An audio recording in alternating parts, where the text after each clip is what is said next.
Fans ಕೂಡ ಅವ್ರನ್ನ follow ಮಾಡ್ತಾ ಇರುವಂಥದ್ದು.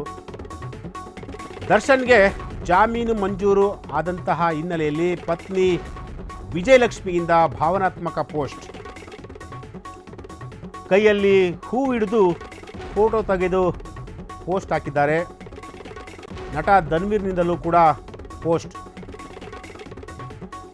ಧನ್ವೀರ್ ಹಾಗೂ ವಿಜಯಲಕ್ಷ್ಮಿ ಅವರ ವಿಚಾರದ ಬಗ್ಗೆ ನಾನು ಆಮೇಲೆ ಹೇಳ್ತೀನಿ, ಒಂದಷ್ಟು ವಿಚಾರಗಳ ಬಗ್ಗೆ. ಚಾಮುಂಡೇಶ್ವರಿ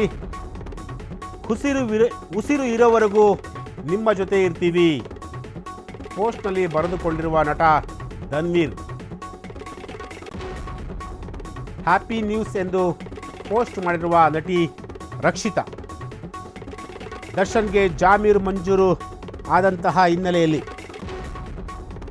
ರಕ್ಷಿತಾ ಆಗಿರ್ಬೋದು, ವಿಜಯಲಕ್ಷ್ಮಿ ಆಗಿರ್ಬೋದು, ಧನ್ವೀರ್ ಆಗಿರ್ಬೋದು, ಇವರೆಲ್ಲರೂ ಕೂಡ ಈಗ ತಮ್ಮ ಫೇಸ್ಬುಕ್ ಅಥವಾ ತಮ್ಮ ಇನ್ಸ್ಟಾದಲ್ಲಿ ಒಂದೊಂದು ಪೋಸ್ಟನ್ನು ಈಗ ಮಾಡ್ತಿರುವಂತಹದ್ದು. ಅಂದರೆ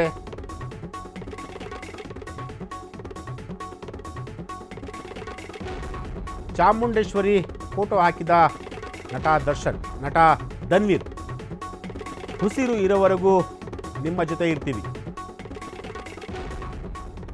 ಪೋಸ್ಟ್ನಲ್ಲಿ ಬರೆದುಕೊಂಡಿರುವ ನಟ ಧನ್ವೀರ್.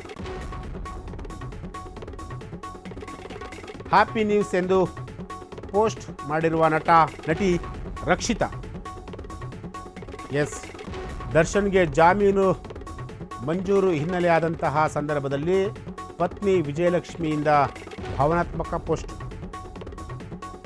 ಕೈಯಲ್ಲಿ ಹೂ ಹಿಡಿದು ಫೋಟೋ ತೆಗೆದು ಪೋಸ್ಟ್ ಮಾಡಿರುವಂತಹ ವಿಜಯಲಕ್ಷ್ಮಿ. ನಟ ಧನ್ವೀರ್ನಿಂದಲೂ ಕೂಡ ಪೋಸ್ಟ್ ಮಾಡಿದ್ದಾರೆ.